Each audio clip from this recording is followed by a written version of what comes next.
कैसे एक लड़के ने मार्केट से बिना कोई फंडिंग उठाए 12,000 करोड़ की कंपनी खड़ी कर दी। जहां तक कि नाइकी, पूमा और एडिडास जैसे इंटरनेशनल ब्रांड को पीछे करके आज ये इंडिया की लार्जेस्ट फुटवेयर मैन्युफैक्चरर बन चुकी है। हम बात कर रहे हैं दिल्ली बेस्ड कैंपस ब्रांड की, जिसके फाउंडर हैं हरि किशन अग्रवाल। आप लोगों में से बहुत सारे लोगों को तो ये भी पता नहीं होगा कि इस ब्रांड के फाउंडर एक इंडियन है। आज के टाइम पर सभी लोग फंडिंग करते रहते हैं, लेकिन इस व्यक्ति ने बिना किसी फंडिंग के इतना बड़ा एम्पायर खड़ा कर दिया। आज इनके पास 20,000 से भी ज्यादा रिटेल आउटलेट्स, 35 से ज्यादा खुद के एक्सक्लूसिव स्टोर्स और ई कॉमर्स वेबसाइट पर अच्छा खासा ऑनलाइन प्रेजेंस। और इतना ही नहीं, वरुण धवन और सचिन तेंदुलकर भी इनके एड कैंपेन में काम कर चुके हैं। आपने भी कभी न कभी कैंपस के शूज जरूर पहने होंगे, लेकिन आप यहाँ पर ये नहीं जानते कि छोटे से बिजनेस को इंडिया का सबसे बड़ा फुटवेयर ब्रांड बनाने में और नाइकी और एडिडास जैसे बड़े बड़े ब्रांड से कॉम्पीट करने में हरि किशन अग्रवाल जी ने कितना ज्यादा स्ट्रगल किया है। तो आज हम अपनी इस वीडियो में कैंपस फुटवेयर की पूरी जर्नी को जानेंगे। आप में से बहुत सारे लोगों को ये पता नहीं होगा कि कैंपस शूज एक्शन फुटवेयर की सब्सिडियरी कंपनी है, जिसको साल 2006 में शुरू किया गया था,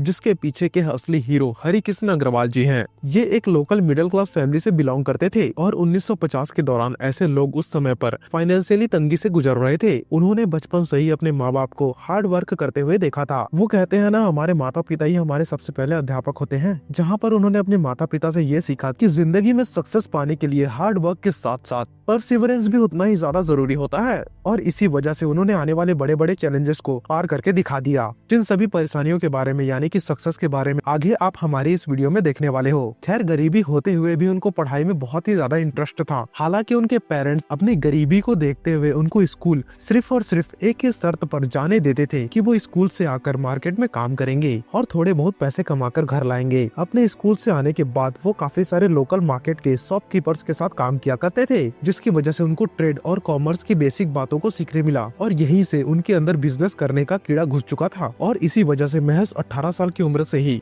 उन्होंने छोटे मोटे बिजनेसेस में अपने पैर घुसाने शुरू कर दिए थे। एक्चुअली उस समय वो मार्केट से कुछ सामान खरीदा करते थे और उसमें थोड़ा सा मार्जिन रखकर उसको उसी मार्केट में बेच दिया करते थे। और ऐसा उन्होंने काफी साल तक किया और इन्हीं कामों ने उनको demand and supply, customer preferences और क्वालिटी का इम्पोर्टेंस जैसे बिजनेस लेसन्स को सिखा दिया था। इतना ही नहीं, उन्होंने कस्टमर्स को अच्छी तरीके से हैंडल करना भी सीख लिया था, जो कि किसी भी बिजनेस में एक बहुत बड़ा प्लस पॉइंट होता है। अर्ली 1980s के दौरान उनको फुटवेयर मार्केट में एक बहुत बड़ा गैप दिखाई दिया। उन्होंने देखा कि मार्केट में केवल दो तरीके के फुटवेयर अवेलेबल है, जिसकी क्वालिटी या तो बहुत ज्यादा अच्छी है या फिर बहुत ज्यादा बेकार है, और अच्छी क्वालिटी के शूज का रेट बहुत ही ज्यादा महंगा होता था। इस अपॉर्चुनिटी को देखकर उन्होंने डिसाइड कर लिया था कि वो खुद इस फुटवेयर इंडस्ट्री में एंट्री मारेंगे। अग्रवाल जी ने डिसाइड तो कर लिया था, लेकिन उनको बहुत अच्छी तरीके से मालूम था कि एक जगह से लेकर दूसरी जगह पर सामान बेचना तो आसान था, लेकिन मैन्युफैक्चरिंग हब क्रिएट करना यानी कि सेटअप करना कोई बहुत छोटी बात नहीं थी। ये पूरे के पूरे पहाड़ को तोड़ने वाला एक बहुत बड़ा भारी भरकम काम होने वाला था। लेकिन उन्होंने अपने बिजनेस नॉलेज को इस्तेमाल किया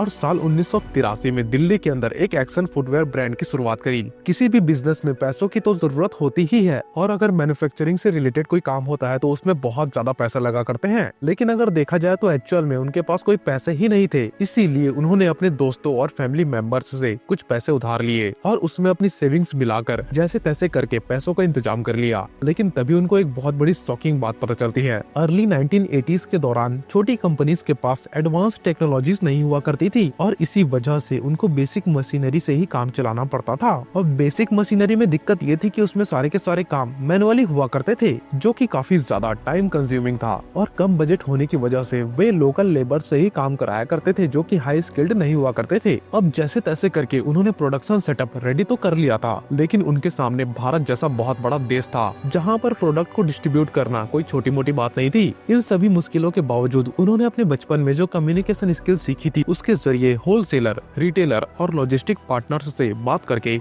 उनको अपना प्रोडक्ट बेचने के लिए मना लिया। हरि कृष्ण अग्रवाल ने पैसे कमाने के लिए क्या क्या नहीं किया, क्योंकि उस टाइम के लोगों के पास आजकल जैसे कोई भी अपॉर्चुनिटी नहीं हुआ करती थी। लेकिन इतने सारे परेशानियों के बावजूद उन्होंने इतना बड़ा अंपायर खड़ा किया। यहाँ पर उनका प्रोडक्ट मार्केट में आ चुका था, लेकिन पहले से ही मार्केट में मौजूद फेमस ब्रांड से फाइट करना उनके लिए इतना आसान नहीं था। अब उनके सामने एक ही ऑप्शन बचा था कि वो कंज्यूमर को क्वालिटी प्रोडक्ट अफोर्डेबल रेट पर ऑफर करे, और उन्होंने ठीक ऐसा ही किया। अब उन्हें यहाँ पर जरूरत थी एडवर्टाइजमेंट की, इसीलिए अब उन्होंने लोकल ट्रेड फेयर्स में अपना प्रोडक्ट डिस्प्ले करना स्टार्ट कर दिया। साथ ही साथ सस्ते एडवर्टाइजमेंट चैनल जैसे कि रेडियो और न्यूज़पेपर का भी इस्तेमाल किया। इसके लिए उन्होंने अपने बिजनेस में 5 पीस फार्मूला का यूज किया था। उन्होंने अपने प्रोडक्ट्स को बनाने से लेकर प्रोडक्ट प्लेसमेंट यानी कि डिस्ट्रीब्यूशन चैनल तक और फिर प्लेसमेंट मैनेजमेंट से लेकर प्रमोशन तक सारी की सारी चीजों पर काम करना शुरू कर दिया। लेकिन इतनी कड़ी मेहनत करने के बावजूद भी उनका ये बिजनेस फेल होता हुआ दिखाई दे रहा था। बल्कि लोगों ने तो उनके शूज को नेगेटिव फीडबैक दिए थे। कस्टमर्स का ये कहना था कि एक्शन शूज सस्ते तो हैं लेकिन क्वालिटी में काफी घटिया थे, और यहाँ तक कि उनके शूज मुश्किल से 2 महीने भी टिक नहीं पाते थे। लेकिन हरि कृष्ण जी ने कभी भी हार नहीं मानी।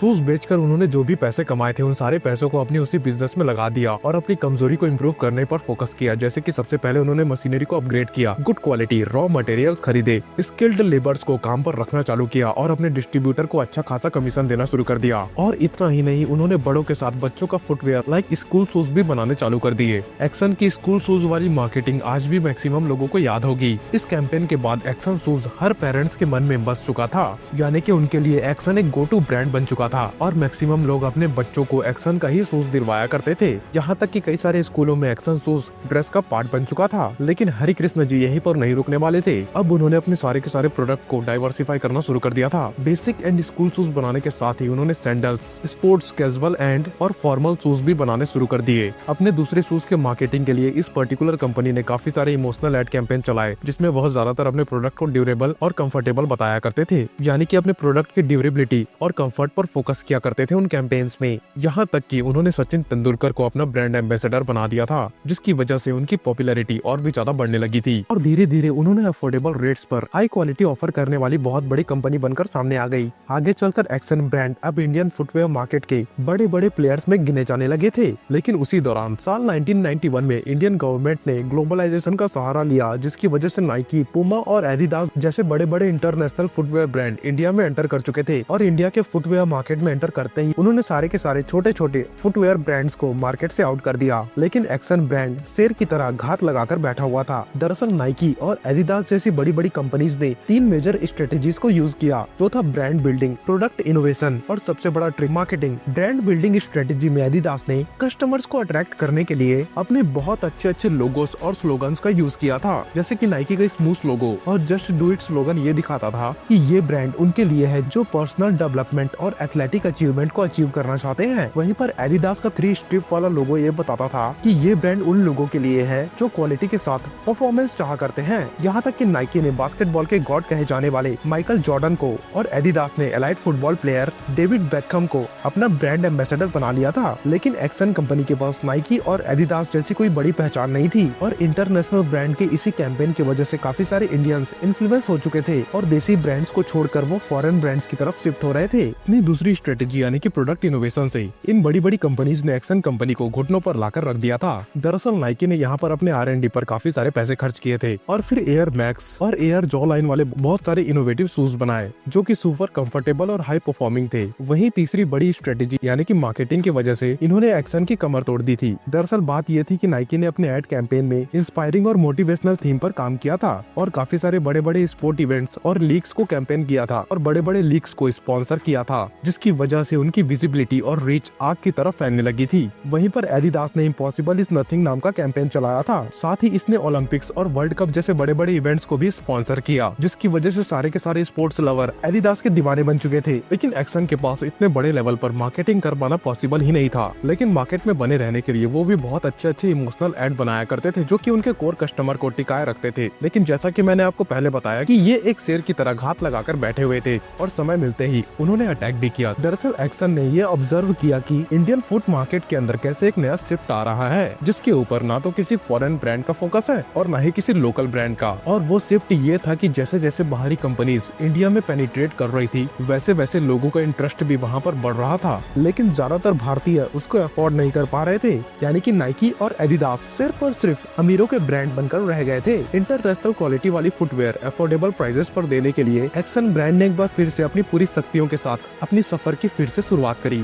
एक्शन ने साल 2007 में इंटरनेशनल ब्रांड की फील देने वाले कैंपस शूज की शुरुआत की, क्योंकि हम लोग बाहरी कंपनीज को ज्यादा इंपॉर्टेंस दे रहे थे। साथ ही इन्होंने अपनी प्रोडक्शन फैसिलिटीज को मॉडर्नाइज किया और नए फुटवेयर सेगमेंट में एंट्री मारी, जो था स्पोर्ट्स और फिटनेस। यहाँ तक कि जिन शूज को नाइकी और एडिडास जैसे बड़े बड़े ब्रांड 2500 से 3000 तक बेच रहे थे, वही सिमिलर क्वालिटी का शूज कैंपस ने 1000 से 700 रुपए के बीच बेचना चालू कर दिया और लोग भी इनके शूज को बहुत ही ज्यादा पसंद कर रहे थे। ये सब इसलिए पॉसिबल हो पा रहा था क्योंकि उनके पास 22 सालों का बहुत ही ब्रिड एक्सपीरियंस था और उनके पास बहुत ही ज्यादा मजबूत डिस्ट्रीब्यूशन नेटवर्क भी था। उनका कस्टमर बेस यहाँ पर बढ़ तो रहा था, लेकिन अभी भी यह ब्रांड यंगस्टर्स के बीच उतना ज्यादा पॉपुलर नहीं था। इसीलिए कैंपस ने 2015 में राइजिंग स्टार वरुण धवन को अपना ब्रांड एम्बेसडर बना लिया था, जैसा कि किसी जमाने में उन्होंने सचिन तेंदुलकर जी को बनाया हुआ था। और इसके तुरंत बाद ये यूथ्स के बीच काफी ज्यादा पॉपुलर होने लगे थे। जैसा कि हम सभी जानते हैं कि 2016 में जियो सिम के लॉन्च होने से इंडिया के अंदर फ्री इंटरनेट की लहर आ चुकी थी और धीरे धीरे सारी की सारी इंडस्ट्रीज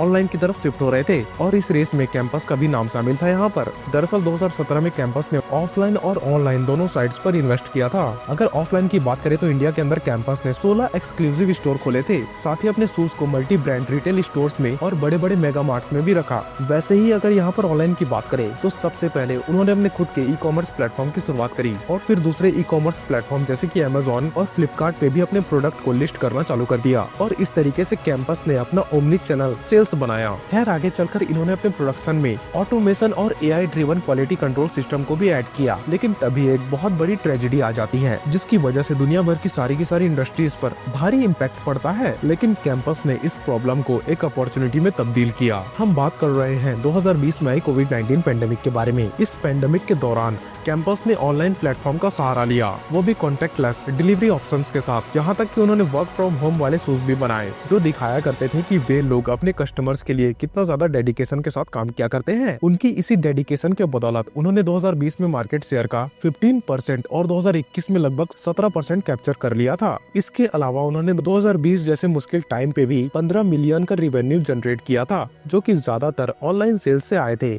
2021 उनके लिए बेहतरीन साल साबित हुआ क्योंकि एक रेप्यूटेड कंसल्टेंट फर्म की रिपोर्ट के अकॉर्डिंग 2021 में कैंपस ब्रांड इंडिया का सबसे बड़ा स्पोर्ट फुटवेयर ब्रांड बन चुका था, जहां पर 2022 में इसकी वैल्यूएशन करीबन 1.5 बिलियन डॉलर्स की थी, यानी कि 12,000 करोड़ रुपए हो चुकी थी। वो यहीं पर नहीं रुकते, वे अपनी कंपनी का आईपीओ भी लेकर आते हैं जो कि काफी ज्यादा सफल रहा और इसी के साथ कैंपस के फाउंडर और चेयरमैन हरिकृष्ण अग्रवाल जी एक बिलियनर की लिस्ट में शामिल हो जाते हैं। उनका नेटवर्थ करीबन आज के टाइम पे अगर देखा जाए तो 9 से 9,500 करोड़ के बीच है और ये सब उनका कभी हार ना मानने वाली क्वालिटी की वजह से हुआ। अब इंडिया में झंडे गाड़ने के बाद 2024 में कैंपस ने इंटरनेशनल मार्केट में भी एक्सपेंशन किया। शुरुआत में उन्होंने साउथ ईस्ट एशिया के देश इंडोनेशिया और मलेशिया में अपनी कंपनी की शुरुआत करी। अब देखना ये होगा कि फ्यूचर में क्या कैंपस नाइकी और एडिडास जैसे बड़े बड़े ब्रांड्स को पीछे कर पाएगी या फिर नहीं। वैसे इस पूरी स्टोरी का कंक्लूजन ये आता है कि हार ना मानने वाली क्वालिटीज हमें बहुत आगे लेकर जाती है और एक बहुत सफल इंसान बनने में हमें मदद करती है। वैसे आज के लिए इस वीडियो में बस इतना ही। इस वीडियो को लाइक करें और हमारे चैनल को सब्सक्राइब करें। धन्यवाद।